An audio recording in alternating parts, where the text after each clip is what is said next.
Okay, so in part one, I was just sharing a little bit about why I believe there has to be a God, and that brings us to the next question, because there are lots of different religions and different concepts of what God is and what our relationship to Him looks like.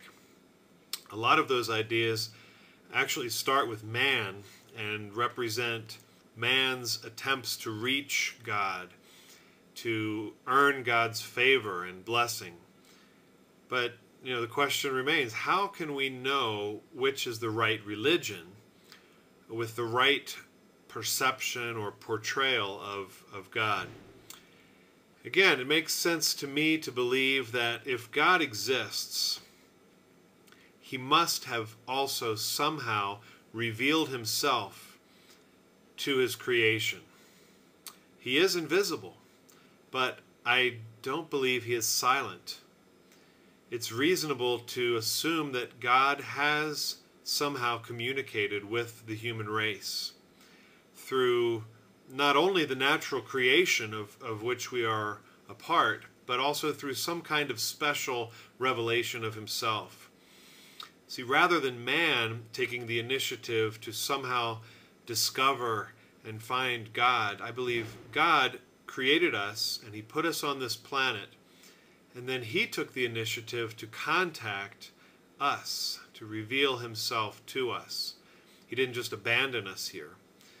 But again, the question, how does He do that? There are lots of different ideas, but it makes sense to me for God to have actually spoken to humans, maybe in an audible voice, maybe in dreams and visions, revealed to certain individuals through some spiritual connection with them. And then these individuals passed on that information by telling others and writing it down for future generations. Maybe God has given us just enough information about Himself to be able to know Him and believe in Him and even have a relationship with Him. But see, we humans don't like the idea of being in a relationship with a superior being to whom we are then accountable. And so we reject the idea of God and pretend that He doesn't exist and that He isn't real. But I believe God created us and put us on this planet for a purpose. But because of man's pride and rebellion and rejection of Him, we have separated ourselves from God and have chosen to ignore Him. And maybe God cannot tolerate that kind of attitude because that's not what He created us for. He made us and desires to interact with us, and so must hold us accountable for our attitudes and our actions that deny Him or that defy Him. But because He is good and He does care about His creation, rather than destroying us, it makes sense to me that maybe He actually became one of us, God in the body of a human being, to be able to relate to us on a whole nother level, face to face, as an ambassador, a divine ambassador to the human race, to restore that relationship with His creation, to be a go-between between God and man, to be the only being able to walk in both worlds, a God-man. And maybe that God-man took the place of the rebellious human race and suffered the consequences of our pride and our disbelief and our rebellion, even to the point of death. But being God, I believe He came back to life to prove His power and His control over life and death itself, and then to offer a new, unbreakable, never-ending relationship between the Creator and the creation through His intervention on our behalf. And now this whole idea, if it's true, it can't be proven by science. It goes way beyond the limits of science and natural observation, which can only study created stuff. But it explains what science can't. And it answers life's most basic questions about the mysteries of the universe, the origin of life, and life after death.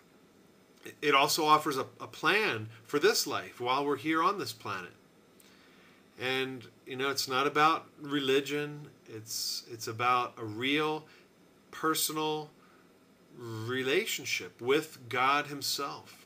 And this relationship is one based on faith. And faith is based on the evidence of creation and revelation. And it's a lifestyle of faith which offers the believer peace and hope and a sense of purpose. And not only that, it is a lifestyle of faith which also teaches unconditional, indiscriminate love for others. And I got to ask, what does atheism teach? Christianity teaches forgiveness, acceptance, tolerance of all people, no matter who they are or what they've done or what they believe. It teaches humility. It teaches self-sacrifice and compassion. Christianity offers freedom from guilt and a new life in this God-man, Jesus Christ, who gave his life for us. And not only a new life, but eternal life, because we were created as spiritual beings in physical bodies. So maybe God created us to spend eternity with him in that spiritual dimension beyond our universe that we can't even imagine. But again, what does atheism offer? Nothing. If atheism is true, the best it can offer is a meaningless existence. It's a dead-end street. And if atheism is not true, then it offers something even worse, because it's denying God, our only hope. So being a Christian is not about judging other people or being religious or pretentious or doing stuff and not doing other stuff. It's about having that relationship with God by faith. I believe all of creation testifies to his existence. His word testifies of his amazing love and his amazing plan for mankind. So that's it. That's all I have to say. That's what I believe. You can believe whatever you want. It's your life. Someday it'll be over, and then you'll know for sure. And maybe too late. As for me, I believe in God, and I put my faith in him based on what I see as clear evidence, and I believe that he knows what he's doing because he's God, because he made it all and he sustains it all by his power.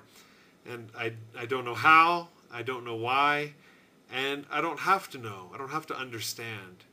All I have to do, and all you have to do, is to believe. So thanks a lot for watching.